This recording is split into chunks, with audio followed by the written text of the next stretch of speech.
The millionaire is shocked when a black beggar starts singing to ease a black woman's pain. Arthur Sterling, Wall Street king, lived high above the world in his Central Park penthouse.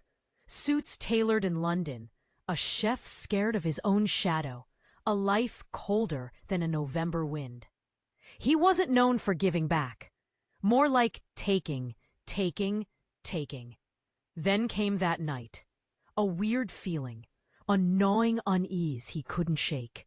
Found himself not at some fancy gala, but watching from the back of the Helping Hand shelter downtown.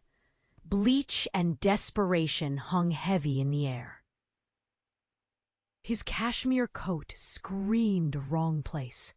Suddenly, a sob ripped through the room, raw, gut-wrenching. An old black woman, Maggie, clutching her chest, her face twisted in pain. The room went silent. You could hear a pin drop. Then, this dude steps up. Tall, kind eyes, dreadlocks down to his shoulders, wearing a beat-up denim jacket. Everyone called him Ray. Didn't say a word. Just pulled up a chair next to Maggie and started singing. His voice. Man, it was like honey and heartache. A soulful baritone filled every corner, even the cracks in the walls. An old spiritual, full of longing, full of hope. Arthur watched, frozen. Maggie's sobs faded, replaced by a shaky smile. Something twisted inside Arthur.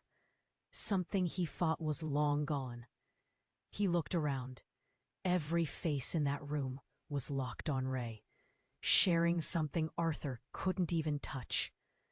A young woman came up to him. He does that sometimes, she said, nodding at Ray. Has a way of healing. She looked at Arthur's fancy clothes. You look like a man who could use a little healing yourself. Arthur scoffed, but her words stung. Before he could snap back, Ray walked over, his eyes twinkling.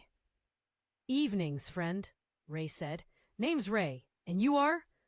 Arthur hesitated. This felt wrong. Sterling, he said, his voice clipped. Arthur Sterling. Ray's smile flickered, just for a second. Sterling, he repeated softly, like the name meant something he wasn't saying. He glanced at Maggie, who was staring straight at Arthur. Not gratitude on her face. Something like recognition and fear. What did they know about each other? Arthur stared back at Maggie, and then it hit him.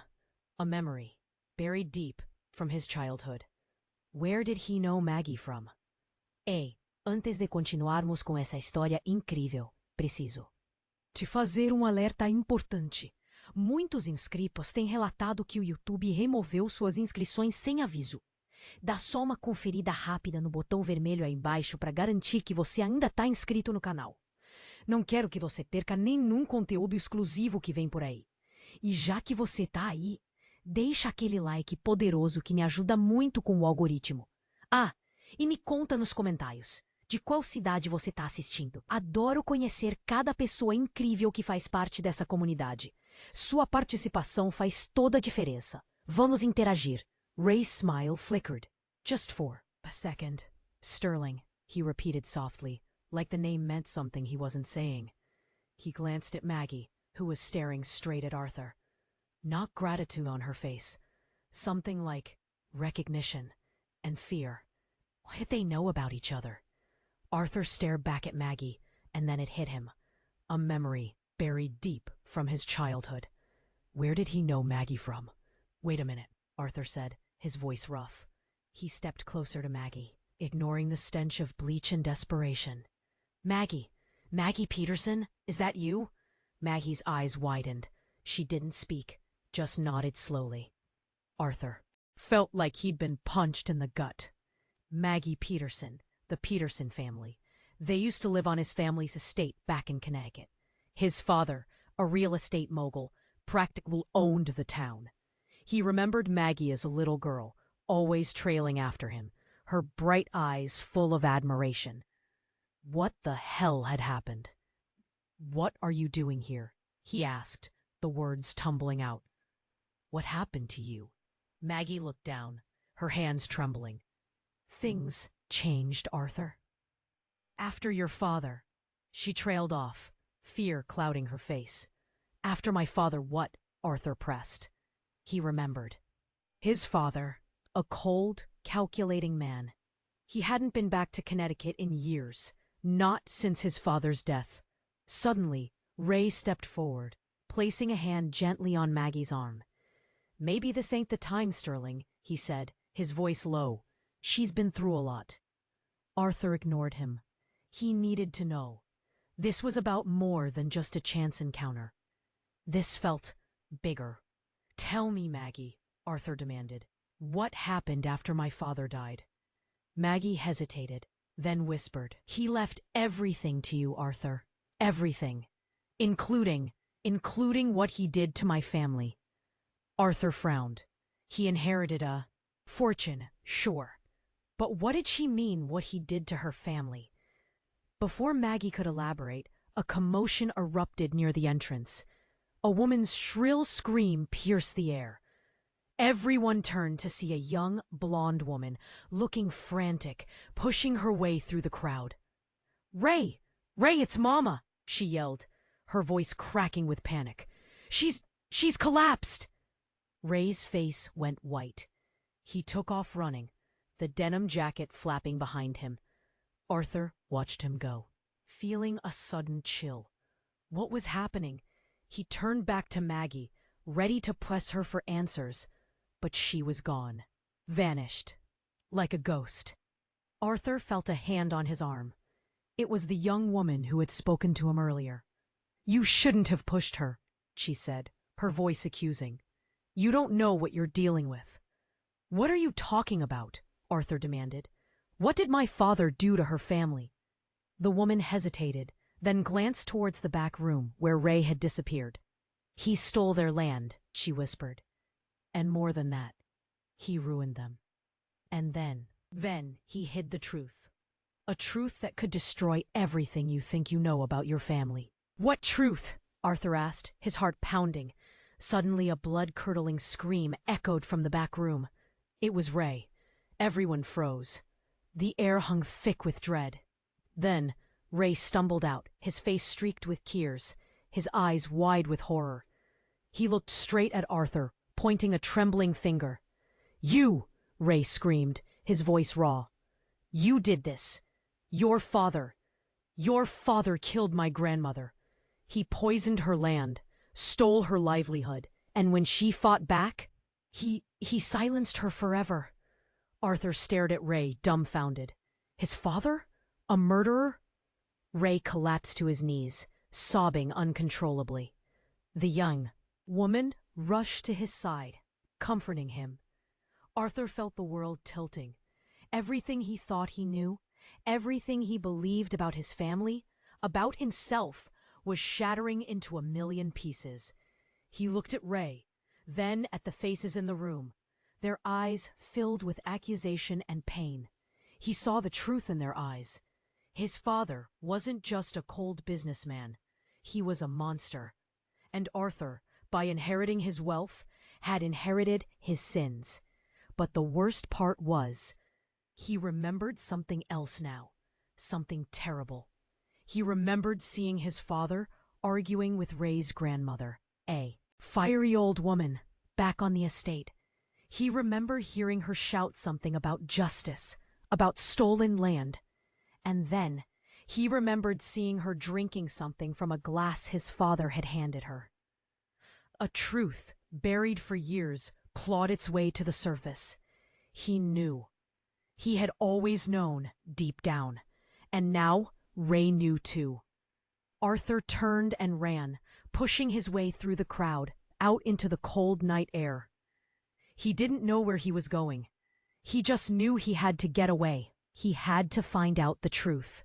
He had to know exactly what his father had done. And he had a feeling, a terrifying certainty, that what he found would change everything. He ran, didn't stop. The cold air burned his lungs, but he didn't care. He just had to get away from those faces, from the weight of Ray's accusation. He found himself on the street, cars whizzing by, the city lights blurring into a dizzying mess. He hailed a cab, barked out his address, then stared out the window, trying to make sense of anything. His father. A killer? It couldn't be true.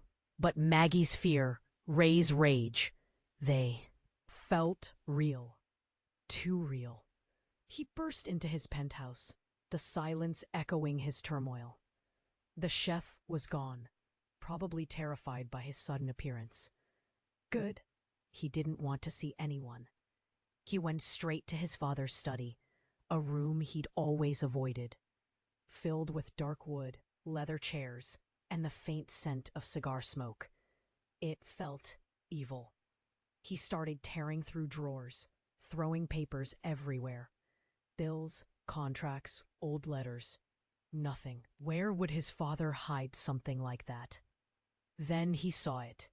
A small, unassuming book on the top shelf, bound in plain leather, no title. He pulled it down, his hands shaking. Inside, it wasn't a book at all. It was a ledger, filled with meticulous handwriting, dates, names, amounts of money. And then he saw it. Maggie Peterson's mother's name, followed by a large sum and the word silenced. His stomach churned.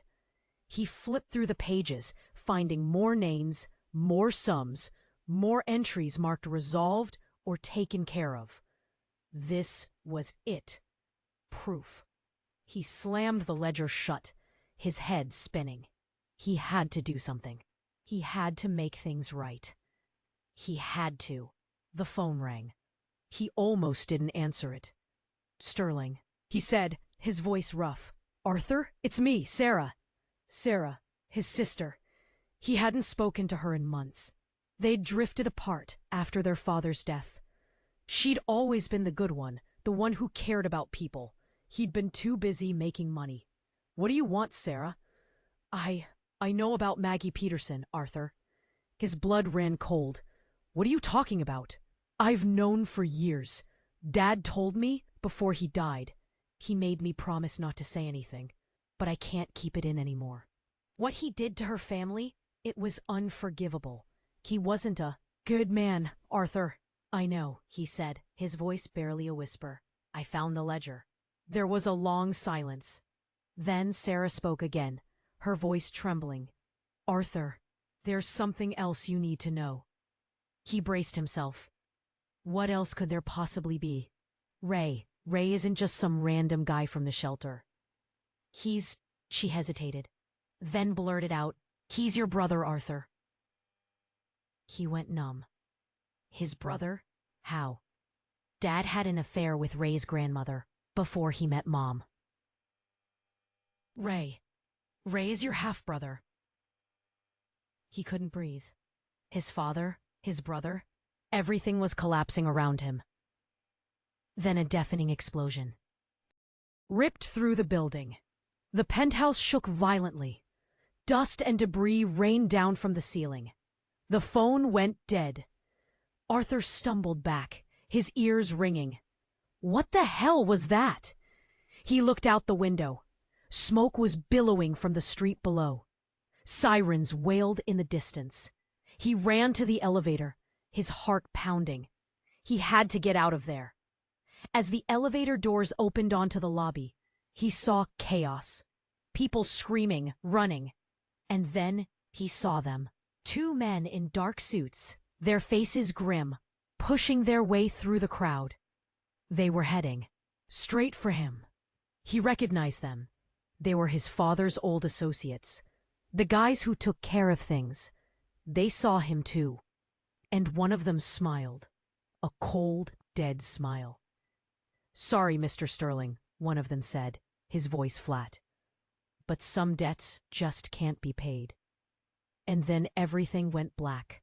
And then everything went black. He woke up, not dead, not yet. Pain, screaming pain, like fire in his leg. He tried to move, but something heavy was pinning him down. Concrete. Twisted metal. The lobby was a disaster zone. Chunks of the ceiling had collapsed. The air was thick with dust and smoke. Sirens wailed outside. He saw one of the men in dark suits lying a few feet away, motionless. The other one was gone. He tried to yell for help, but his voice was just a weak croak. He looked down at his leg. It was twisted at a horrible angle. Blood was everywhere. He closed his eyes, fighting back the nausea. He couldn't die like this, not knowing the truth. He thought of Ray, his brother. A wave of guilt washed over him. He had to find him. He had to tell him he was sorry. Then he heard a sound, a faint whimpering, coming from under a pile of debris. He strained his neck, trying to see. "Hello?" he croaked. "Is anyone there?" The whimpering got louder. He reached out, his hand brushing against something soft. Fabric. He started pulling at the debris, ignoring the pain in his leg. Piece by piece, he cleared away the rubble. And then he saw her. Sarah, his sister. She was trapped under a large slab of concrete. Her face was pale, covered in dust. Her eyes were wide with terror. "Arthur?" she whispered. "Is that you?" "Sarah," he said, relief flooding through him. "I'm here. I'm going to get you out." He tried to lift the concrete, but it was too heavy. He couldn't move it. "Don't move, Sarah," he said. "I'll find someone to help." He looked around frantically, but there was no one in sight. Everyone had either fled or was buried under the rubble. He was on his own. He started pulling at the concrete again, his hands raw and bleeding. He had to get her out. He had to. Suddenly, he heard a voice. "Nita? Hand, pal!" He looked up. Ray was standing there, his face grim, his eyes filled with concern. "Ray!" Arthur said, his voice hoarse. "Thank God! Sarah's trapped. Help me get her out." Ray didn't hesitate. He knelt down and started helping Arthur pull at the concrete. Together, they managed to shift it just enough to free Sarah. Arthur helped her to her feet. She was weak and shaken, but alive. "Thank you," she whispered to Ray. "Thank you both." They helped her out of the lobby, into the street. The scene outside was even more chaotic than before. Ambulances and fire trucks were everywhere. People were screaming, crying, searching for loved ones. Arthur looked at Ray. He didn't know what to say. He started, but Ray cut him off. "We'll talk later," he said. "Right now, we need to get Sarah to a hospital." They started walking down the street, towards the ambulances. Suddenly, Sarah stopped. She turned to Arthur, her eyes filled with tears. "Arthur," she said, her voice trembling. "There's something I need to tell you. Something I should have told you a long time ago." He braced himself. What else could she possibly say? "Dad didn't just have an affair with Ray's grandmother," she said. He had an affair with Maggie, too." Arthur stared at her, dumbfounded. Maggie? His childhood friend? "And," Sarah continued, her voice barely a whisper, "and you're not his son, Arthur. You're Maggie's son." The world tilted again. Everything he thought he knew, everything he believed about himself, was a lie. He looked at Sarah, then at Ray. They were both staring at him, their faces filled with pity. He wasn't a Sterling. He was, what, a Peterson, Maggie's son? He looked at Ray again, his brother. Or was he, if he wasn't a Sterling? Then he opened his mouth to speak, but no words came out. Then he saw something, a figure standing across the street, watching them. A woman, tall, elegant, dressed in a dark coat. Her face was hidden in shadow. But Arthur knew who it was. His mother, but not Maggie. The woman raised her hand, revealing a small silver pistol. And then she fired. And then she fired. Time seemed to stop. I saw the flash, heard the crack, felt Sarah stumble. I reached for her, but she was already falling. Then everything went crazy. People screaming, running. I saw Ray dive for cover, pulling Sarah with him. But it was too late. Sarah lay on the ground, a dark stain spreading on her chest. Her eyes were wide, staring at the sky. I ran to her, dropped to my knees. "Sarah, Sarah, talk to me." She coughed, blood bubbling from her lips. "Arthur," she whispered. "I'm sorry." Then her eyes closed. I screamed, a raw, animal sound. I cradled her in my arms, rocking back and forth. Ray was there, his face a mask of grief. He put a hand on my shoulder. "She's gone." "Man," he said softly, "she's gone." I didn't want to believe it. Sarah couldn't be gone, not like this, not after everything. I looked across the street. The woman was still there, watching, a cold, satisfied look on her face. My mother. But then, she didn't look satisfied. She looked resigned. And behind her, stepping out of the shadows, was a man. Tall, imposing, with eyes that could freeze hell over. A man I knew all too well. My father. But that was impossible. He was dead. I saw him in his coffin. I attended his funeral. But there, he was standing next to the woman who had just shot my sister, alive, and looking right at me. He raised his hand in a mock salute. A ghost from the past come back to haunt me. Everything I thought I knew, every foundation of my life, crumbled into dust. My father wasn't just a monster. He was a goddamn phoenix, rising from the ashes of his own lies. And then, the truly impossible happened. He started walking toward us, a slow, deliberate stride. He didn't seem surprised, or even particularly concerned, that I was staring at him like. He was a figment of my imagination. He stopped right in front of me, his eyes meeting mine. There was a strange calmness in his gaze, a sense of control that was both terrifying and mesmerizing. "Hello, Arthur," he said, his voice smooth as silk. "It's been a while." He turned and looked at Ray. He smiled, but it wasn't a warm, fatherly smile. It was a predatory grin. "And you must be Raymond," he said. "Or should I say, Junior?" Ray stepped back, his eyes narrowed. "What the hell are you talking about?" My father chuckled. "Oh, you'll find out soon enough," he said. "You see, Arthur, there's something else you don't know. Something about your mother.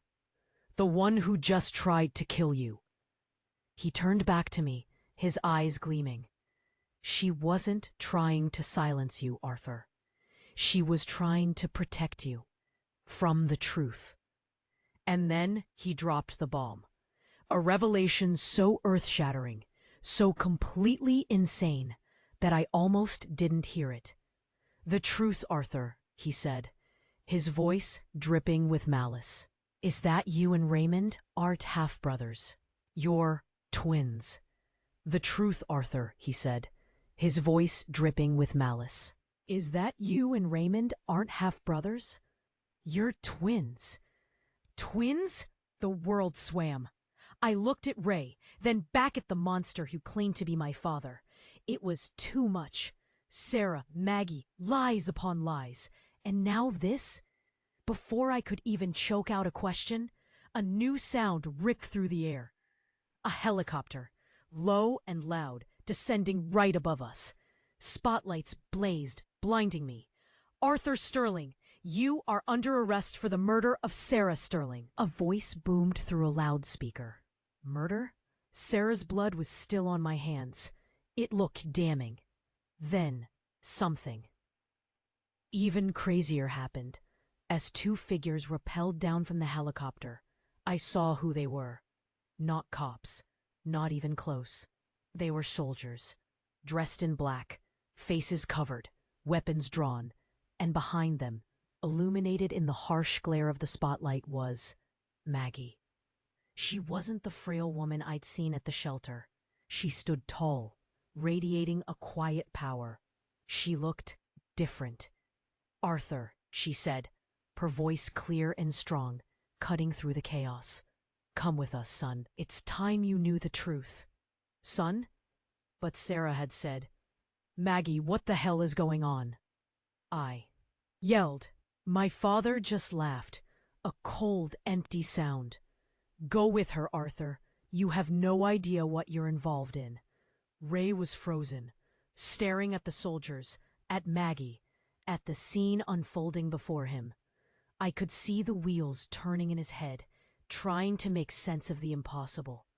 Then, one of the soldiers grabbed me, not gently, but with a practiced efficiency. He was dragging me toward the helicopter. "Wait!" I screamed. "What about Ray? What about any of this?" Maggie looked at Ray, a flicker of recognition, sadness. I couldn't tell. "He knows too." "Much," she said, her voice barely audible. "Take him too." And just like that, Ray was seized as well.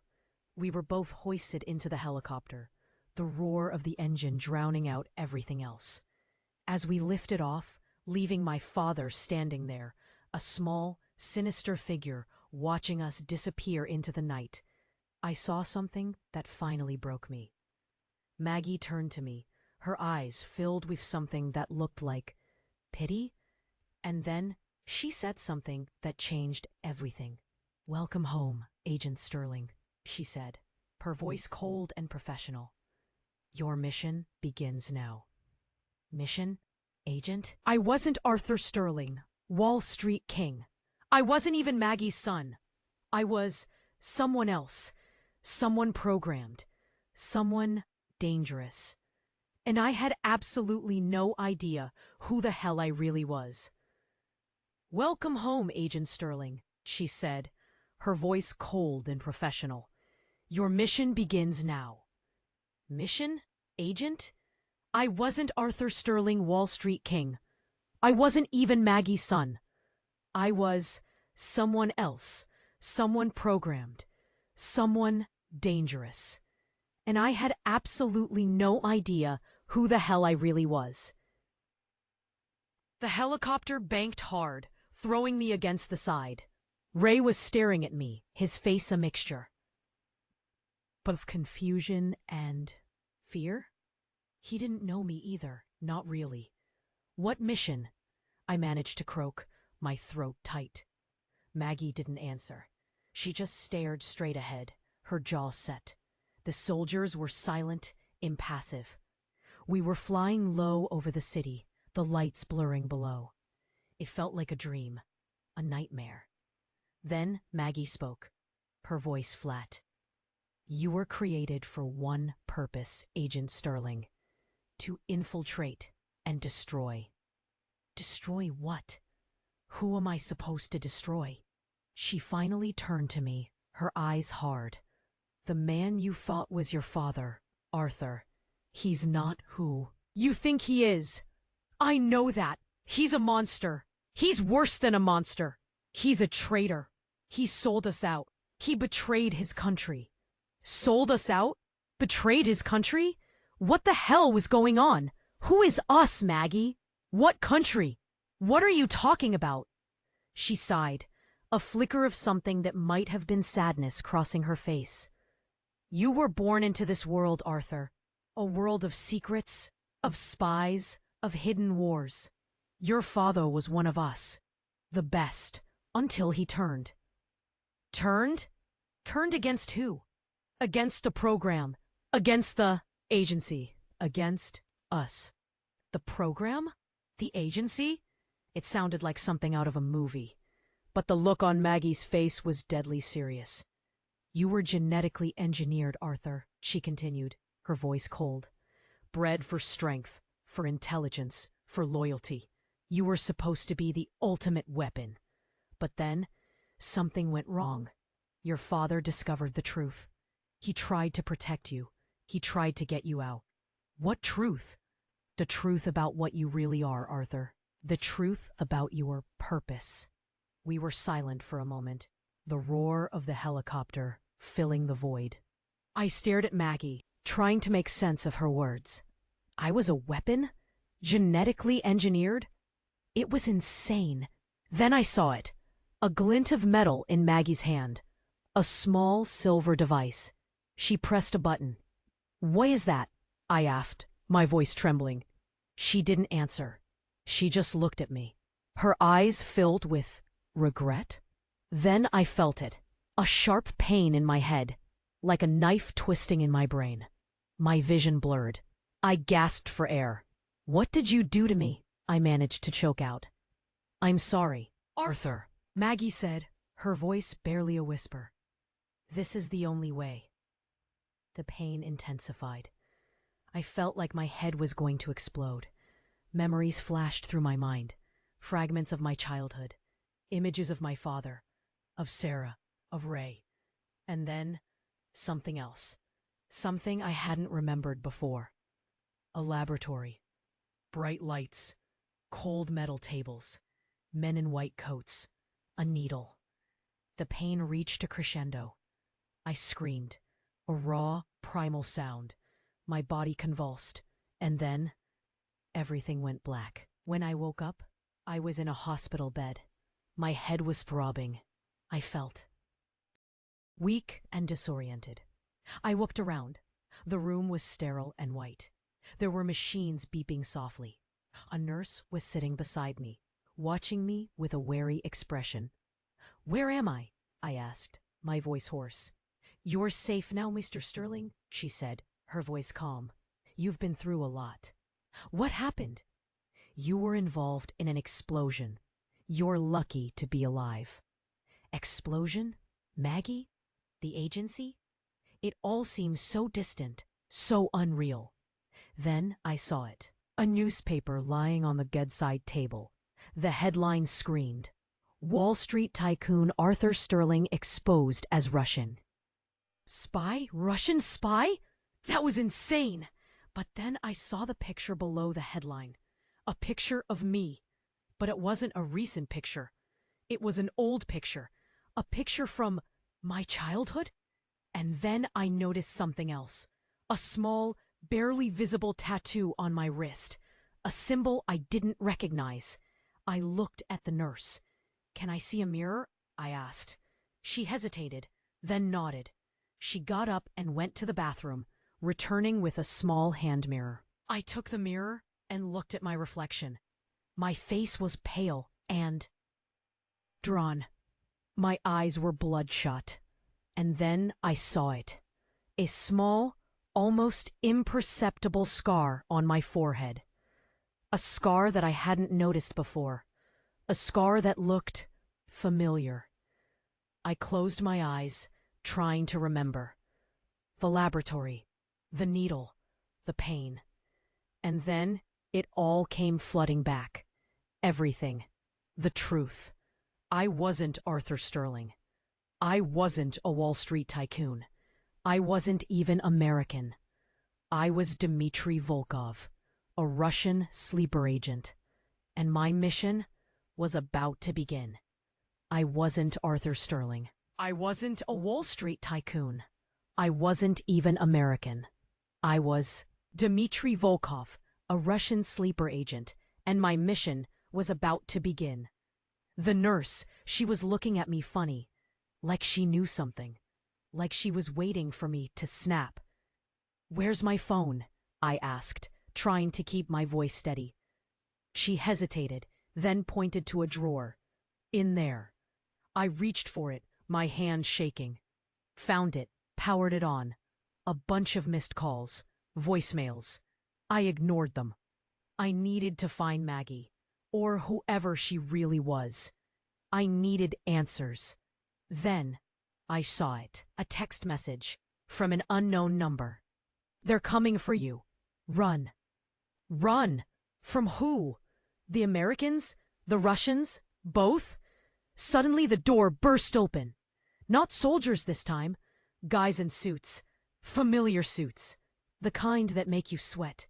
"Mr. Sterling," one of them said, his voice smooth. "Or should we call you Dmitri?" My blood ran cold. They knew. "We need you to come with us," he continued. "It's time to finish what you started." I stared at them, my mind racing. Finish what I started? What the hell was that supposed to mean? Then I saw something in the nurse's eyes. A flash of recognition? No, it was fear. And something else. Something Russian. She wasn't a nurse. She was one of them. That's when everything went sideways. The nurse lunged at the guys in suits. A knife appeared out of nowhere. She was fast. Deadly. One of the guys went down, screaming. The other one pulled a gun. Chaos. I scrambled out of the bed, adrenaline pumping. I had to get out of there. But where could I go? Who could I trust? Then I saw it. A reflection in the mirror, behind the guy with the gun. A face. Ray. He was standing in the doorway, his eyes blazing. He had a pipe wrench in his hand. He didn't say a word. He just charged. He swung the wrench, hard. It connected with the guy's head. The guy crumpled. Ray turned to me, his face grim. "We gotta go, man," he said. "Now." I didn't hesitate. I followed him out of the room, down the hallway. We were running for our lives. As we burst out of the hospital, sirens wailing in the distance, I saw something that stopped me dead in my tracks. Standing across the street, bathed in the flashing lights, was Maggie. She wasn't wearing military gear anymore. She was dressed in a simple black dress. She looked vulnerable. And next to her was Sarah. But it couldn't be. Sarah was dead. I saw her die. I held her in my arms. But it was her. She was alive. And she was smiling. But it wasn't Sarah's smile. It was a cold, calculating smile. A smile that sent shivers down my spine. Then Maggie spoke, her voice amplified, booming through the air. "Dmitri Volkov," she said, "your mission has changed. Your target is your brother." She pointed at Ray. "He is the key. He is the only one who can stop them. And you must eliminate him." "Dmitri Volkov," she said, "your mission has changed. Your target is your brother." She pointed at Ray. "He is the key. He is the only one who can stop them. And you must eliminate him." My head spun. Sarah? Alive? Maggie giving orders? A goddamn Russian sleeper agent? And now kill Ray? My brother? It was too much. Way too much. I looked at Ray. He was staring at Maggie, his face a mix of hurt and confusion. He still didn't get it. He didn't know what the hell was going on. "Ray, run!" I yelled, but my voice was lost in the city noise. Maggie just stood there, a statue carved from ice. "Sarah?" She smirked. A nasty, cold smirk that didn't belong on her face. I took a step toward Ray, then another. But my legs felt like lead. I was trapped, a puppet dancing to someone else's tune. "I don't understand," Ray said, his voice shaking. "Maggie, what is this?" Maggie didn't answer. She just nodded at me. A silent command. I balled my fists. I had to fight it. I had to break free. But something was happening inside me. A darkness, a coldness, a voice whispering in my head. "Eliminate the target." "Ray, get away from me!" I shouted, but it came out like a growl. He looked at me, his eyes wide with fear. "Dmitri, what's wrong with you?"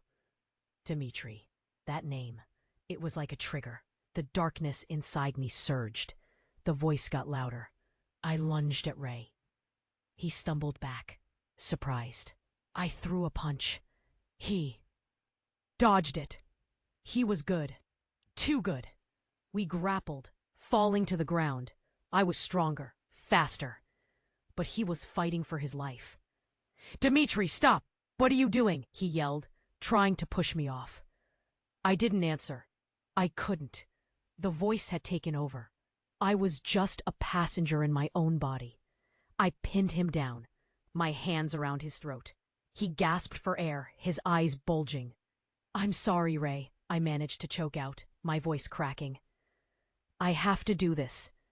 Then everything changed. Suddenly, a deafening screech ripped through the air. The world seemed to warp and twist. Everything went black, and then I saw it. A figure, tall, cloaked in shadows, standing behind Maggie. It wasn't human. Its eyes glowed with an unholy light. Its face, it didn't have a face, just a swirling vortex of darkness. And then it spoke. Its voice, it was like nails on a chalkboard, amplified 1,000,000 times. "You belong to us." It reached out a hand that wasn't a hand, just claws of pure shadow, and then it touched Sarah. Her body erupted in flames, not normal flames.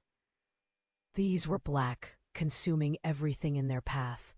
Maggie screamed, a long, agonizing scream that echoed through the city. The figure turned to me, its faceless gaze locked onto mine, and then it smiled. A smile that promised nothing but pain and death. "You will serve," it hissed, "or you will burn." I looked at Ray. He was staring at the figure, his face white with terror. He knew. He knew what it was. And then in a moment of horrifying clarity, I knew too. The program, the agency, the Russians. It was all a lie, a smokescreen. There was something else at play here. Something ancient, something evil, and we were all just pawns in its game. The figure raised its hand again. This time, it was pointing at Ray. And then, it spoke the words that shattered my soul. "He is not your brother, Dmitri. He is your vessel." The darkness consumed me. The voice returned, stronger than ever. "Eliminate the threat. Prepare the vessel." I tightened my grip on Ray's throat. He struggled, his eyes pleading. I closed my eyes.